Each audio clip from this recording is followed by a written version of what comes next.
Meu nome é Fernanda Abrão, eu sou conteudista da Unidade de Ensino de Português. No nosso encontro de hoje, discutiremos o capítulo 2, o texto e suas propriedades, que é composto de alguns itens interessantes. O primeiro deles é o texto. Posteriormente, estudaremos o que é unidade, contexto, referência e tematização, coerência e competência textual. A origem da palavra texto vem do latim e significa textus, tecido, entrelaçamento. Um trabalho de tecer, de entrelaçar várias partes menores a fim de se obter um todo interrelacionado. Seria, portanto, uma rede de relações que garante sua coesão e sua unidade. É interessante pensar nessas definições sobre texto, por quê? Porque nós precisamos selecionar, combinar palavras e expressões a fim de que consigamos chegar no nosso objetivo comunicativo, ok? Qual seria a nossa mensagem? Então a gente precisa saber exatamente que tipo de linguagem, que tipo de expressões e informações que queremos utilizar para que possamos construir esse emaranhado de informações e que ele seja fácil de ser entendido pelos nossos interlocutores, ok? Exatamente por quê? Porque nossa intenção comunicativa é o objetivo que o texto tem. O que nós queremos alcançar com esse tipo de discurso. E é importante pensar nesse conceito. Por quê? Porque se nós entendemos a intenção comunicativa de um autor, nós vamos entender qual é o objetivo. Um locutor, ele tem algumas intenções implícitas ou explícitas, tais como intenção de alertar o receptor, de convencer esse leitor, de narrar uma situação, de incentivar o leitor. Então é importante pensar que todo discurso ele tem uma intenção, seja ela implícita ou explícita. Em questões de avaliativas, por exemplo, sempre tem-se alguma pergunta de interpretação exatamente sobre esse foco aí, de discurso. Qual é a intenção, o objetivo, qual a intenção comunicativa do autor, locutor, desse texto. Ele pode ter intenção de convencer, de explicar, de relatar, de descrever uma situação, ok? Então é importante verificar qual é aí, nesse tipo de texto em específico, a intenção comunicativa, discursiva do locutor. Assim, é importante ler com cuidado todos esses discursos, a fim de que possamos entender de fato qual é o objetivo da ação comunicativa. Dessa forma, podemos pensar que todo texto é um texto que precisa ser planejado. Escrever não pode nunca ser entendido como inspiração divina. Ninguém é um artista nato, mas todos nós podemos sim, de fato, escrever discursos. Mas é necessário muito esforço, mais esforço do que inspiração, ok? É interessante pensar que o planejamento, portanto, ele é de extrema importância, porque precisamos entender onde queremos chegar, quais as melhores palavras ou expressões, linguagens precisamos utilizar. Então, planejar é o ato, a ação de organizar o trajeto que vamos percorrer até o nosso objetivo maior, que é levar a nossa mensagem até o nosso interlocutor. Sobre o conceito de planejamento textual, eu trouxe umas informações e a gente pode aqui analisar e discutir juntos. Vamos a elas? Planejamento do texto. Planejar significa traçar, fazer o plano de, projetar, fazer tensão de, programar e planificar. Nós temos a definição que afirma que o processo organizado pelo qual se busca alcançar uma situação desejada ou um objetivo pretendido. de maneira eficiente, efetiva e rentável, num período de tempo estabelecido. Então, todo discurso, o conceito de planejamento é muito amplo, pode ser utilizado em qualquer área de conhecimento, em qualquer área, na administração, no direito, na enfermagem, na educação física, em várias áreas. Todo planejamento é muito eficaz para o êxito da nossa tarefa, do nosso objetivo.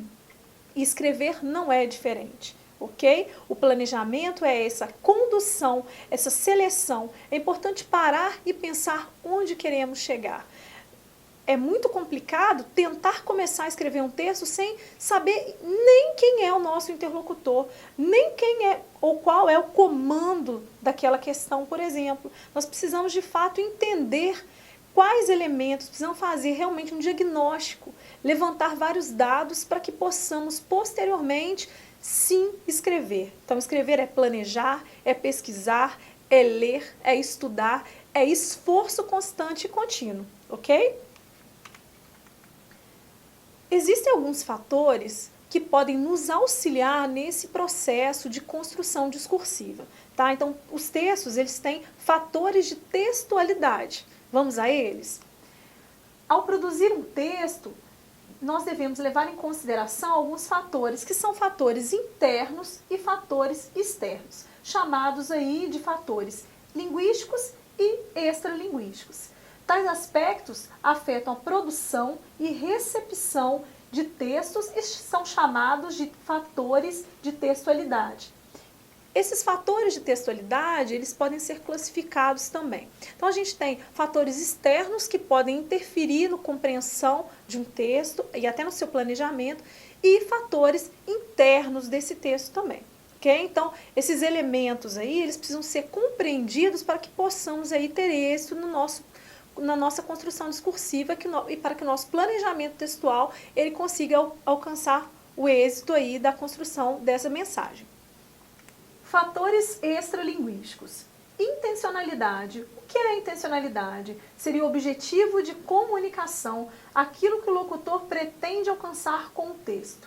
Já a aceitabilidade, ela se manifesta de duas maneiras. A maneira pela qual o emissor elabora o texto, a fim de dar-lhe credibilidade e veracidade, ou como o receptor compreende e confere sentido ao texto de acordo com seus valores socioeconômicos e culturais. Já a situacionalidade refere-se ao momento e ao lugar da comunicação. Todos os dados situacionais interferem na produção e na recepção do texto. O que seriam os dados aí situacionais? O local, o período que aconteceu, com quem aconteceu. Então, esses dados são informações importantes até para nos auxiliar o leitor a conferir também aceitabilidade, porque alguns textos eles têm algumas incoerências relacionadas com o momento histórico em que aconteceu, o tipo de linguagem que poderia ter sido utilizada. Então, as informações contidas nesse texto, que podem ser verídicas ou não, ok? Então, a situação, que é o momento que a comunicação acontece, e esses fatores históricos, de tempo e espaço, podem interferir, sim, na aceitabilidade e na credibilidade do texto. Além desses fatores, podemos citar a informatividade. Existem graus de informação e é importante falar sobre eles.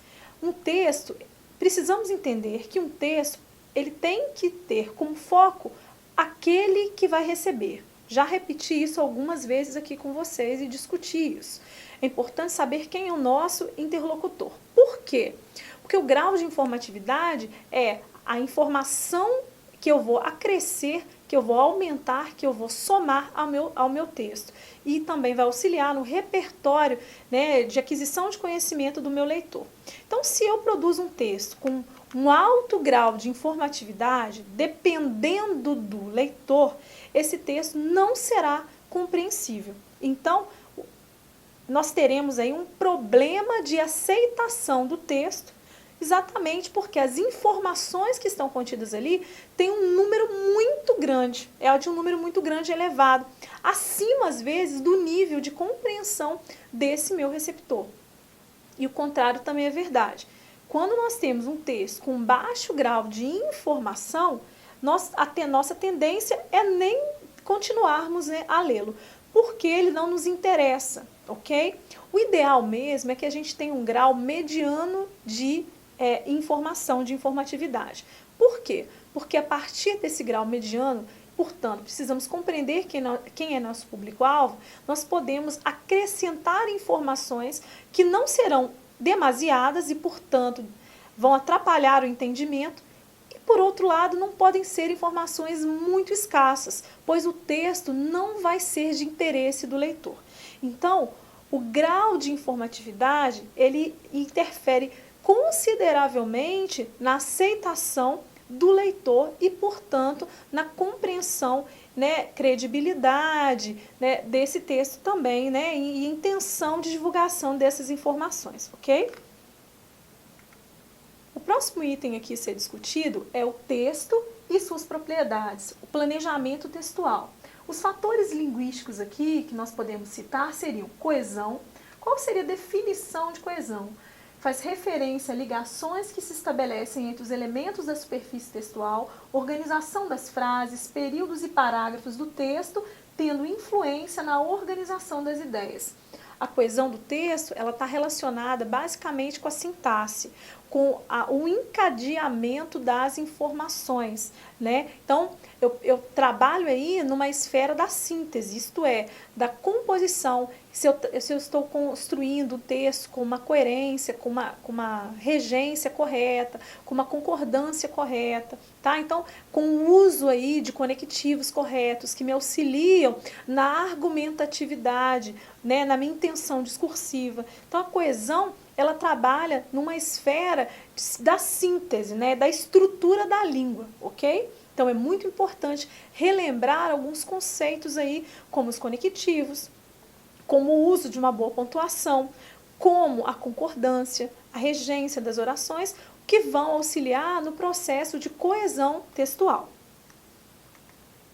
Outro fator linguístico importante é a coerência. A coerência está relacionada com a sintaxe, o que seria a relação que se estabelece entre as partes de um texto, criando uma unidade de sentido.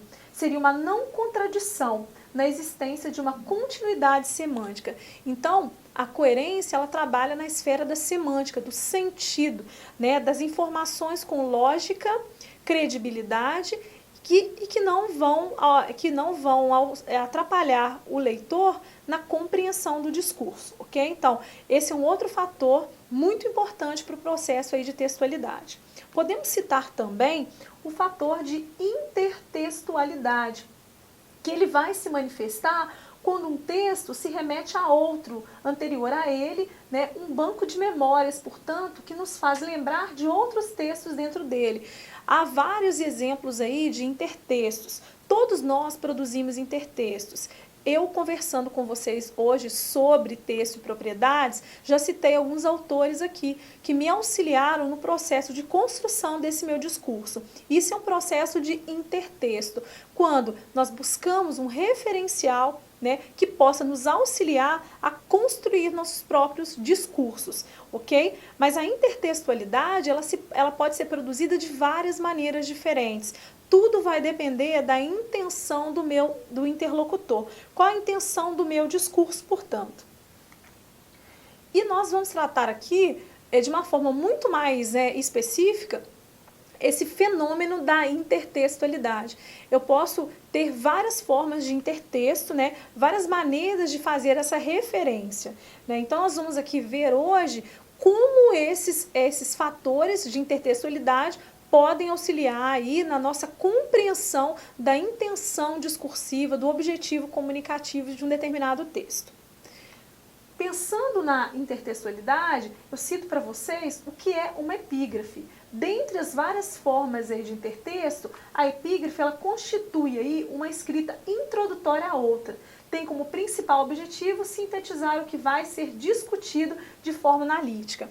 A epígrafe, ela geralmente vem no início dos capítulos de livros, né, ou de uma canção, né, ou de um poema. Ela vai sintetizar, né, uma ideia, a ideia que se quer introduzir sobre o assunto que vai ser discutido, né, posteriormente. Então ela serve como um resumo, uma síntese, um cartão de visita quase, para que a informação, né, seja já pré-discutida, ou que o autor, né, o leitor, possa fazer as primeiras inferências sobre o que vai ser discutido aí posteriormente. Ok? Além da epígrafe, nós podemos citar a citação. A citação ela pode ser produzida de duas maneiras diferentes. A citação é quando eu me referencio, eu uso informações teóricas, né, ou textuais, né, portanto, de outros autores. E esse uso de citações pode ser de uma forma direta, em que eu faça uma indicação explícita a quem eu estou me referindo, ou aí de uma forma implícita, né, que eu posso também estar produzindo aí processos de citação. Mas de uma forma explícita, né, e muito contundente, a citação seria uma transcrição do texto alheio marcada por aspas, que seria a citação direta.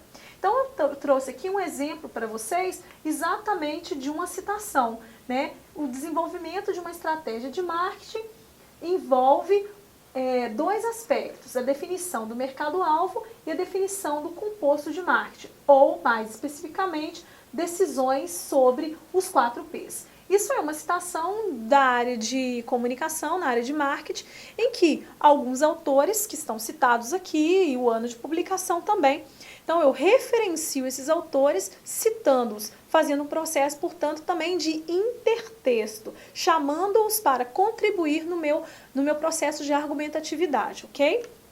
Bem, além dessa citação, temos aí a paráfrase. A paráfrase, ela é uma construção aí discursiva, que é uma reprodução do texto do outro com a palavra do autor. Ela não se confunde com plágio, pois o autor deixa claro sua intenção e a fonte. Muito utilizada em textos jornalísticos, textos acadêmicos. Eu trouxe para vocês aqui um exemplo de paráfrase. Aparentemente, há uma grande confusão entre paráfrase e paródia. Nós vamos tratar desses dois conceitos aqui, né, nesse nosso módulo. A paráfrase é uma citação realmente com a mesma intenção discursiva, isto é, com o mesmo objetivo comunicativo. Eu utilizo desse formato, né, desse discurso que foi produzido anteriormente, eu me aproprio exatamente dele para construir o meu discurso. E eu trouxe para vocês aqui, a título de exemplo realmente, essa imagem, né, que nós temos aí, uma imagem clássica, né, dos Beatles atravessando a rua, e aqui o outro exemplo, que é da família Simpsons, que também está sendo utilizada essa mesma configuração. É importante pensar que algumas pessoas poderiam imaginar que esse é um exemplo de paródia, exatamente pelo fato da gente usar uma família, né, são personagens de uma série que trabalha com humor e com a ironia. Porém, como a apropriação do discurso não inverte a ordem do primeiro exemplo, no caso dessa imagem dos Beatles atravessando, clássica dos Beatles atravessando a rua.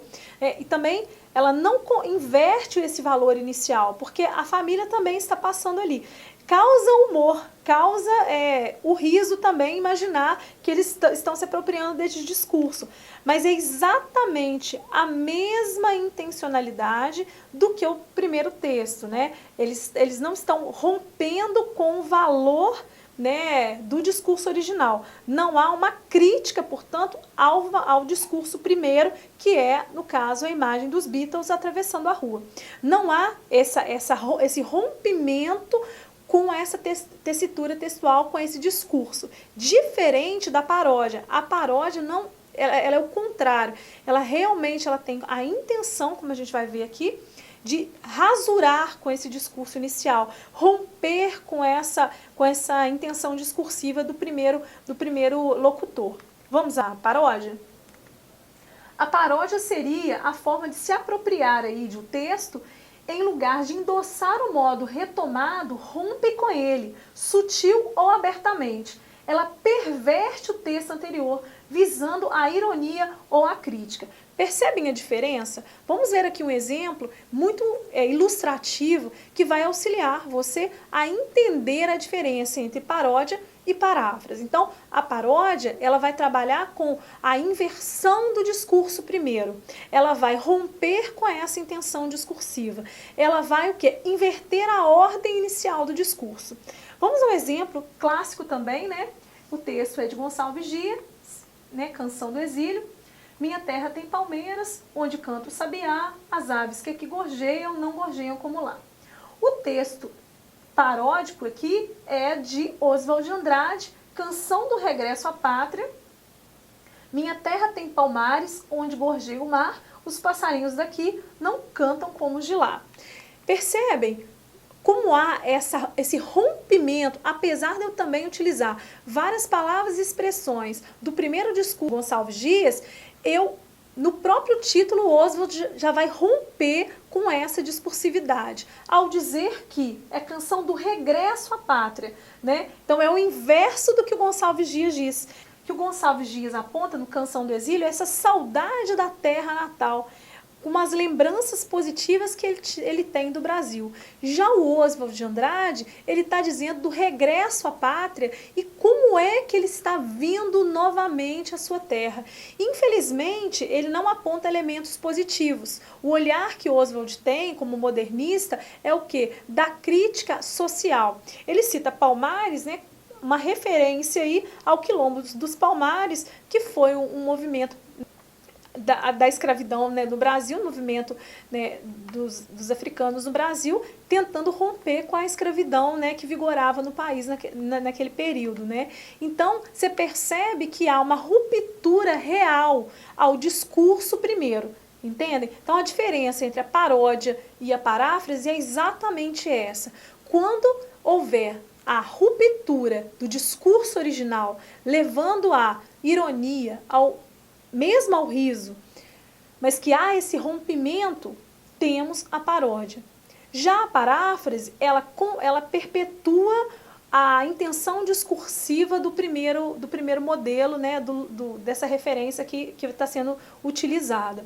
Não há uma inversão do valor, apenas há o quê? Uma utilização do formato, dessa linguagem que também foi utilizada no primeiro discurso, a modernizando no caso do exemplo que eu trouxe para vocês, né, da família Simpsons atravessando aí, né, a famosa rua. Outro exemplo de intertexto, né, de intertextualidade, é a tradução, ok? Dizem que o tradutor é um traidor, né? Porque a tradução, ela nem sempre ela é feita exatamente como o texto original. É muito difícil, né, transcrever de uma língua para outra o mesmo discurso, a mesma intenção, com as mesmas palavras ou expressões. Por quê? Porque a língua ela é cultural também. Então existem expressões e palavras que não existem, não podem ser traduzidas ao pé da letra. Mas a intertextualidade, né, ela é essa capacidade de tradução, no caso do exemplo desse intertexto, em que eu posso traduzir de um idioma para outro aqui, ok? Então esse é o exemplo que eu trouxe para vocês, né, que representa aí, né, um exemplo da intertextualidade por tradução. Outro exemplo que nós podemos citar é sobre a alusão, que seria a referência a uma obra de arte, um fato histórico ou um autor, para servir de termo de comparação e que apela à capacidade de associação de ideias do leitor. Bem, a alusão é um processo intertextual muito difícil de ser identificado, porque ela vai exigir muito conhecimento teórico, né, ou conhecimento de mundo, cultural do leitor. Assim como os demais, né, exemplos de intertexto. Mas a alusão ela não é explícita como os demais exemplos que a gente pode perceber aqui. Ok? Eu trouxe um exemplo para vocês sobre a intertextualidade por alusão que pode talvez esclarecer bem, né, essa definição e esse fenômeno. Certas coisas não combinam. Vodol, seu pé merece ser bem tratado. É interessante a gente observar nessa propaganda, né, que ela faz uma alusão a quem? Aos contos de fadas, correto? Ao que, né, que é da Cinderela, do sapatinho de cristal. Agora, imaginem um pé lindo, maravilhoso, num pezinho de cristal. É assim que a gente imagina um pé de uma princesa, né, daquela que recebe, né, um príncipe encantado. Porém, aquele pé do exemplo da propaganda do Vodol não é muito bem adequado àquele processo ali. Então, assim, é interessante, num processo alusivo a esse conto de fadas, né, citar aí essas personagens, né, dos contos de fadas, associando aí a produtos, né, que nós podemos utilizar e são vendidos aí na atualidade. Então, esse aí seria um exemplo de texto, de intertexto por alusão. Ok? Então, no nosso módulo de hoje, nós discutimos, né, a unidade do texto, a intenção discursiva, o texto e suas propriedades, portanto, elementos extralinguísticos e intralinguísticos. Nós trabalhamos aí quais as características de um texto, a importância do seu planejamento, o fenômeno da intertextualidade e suas variantes, ok? Eu espero que vocês tenham compreendido muito bem a unidade 2 e caso tenha alguma dúvida, entre em contato no Fórum Tira Dúvidas. Agradeço a vocês e bons estudos!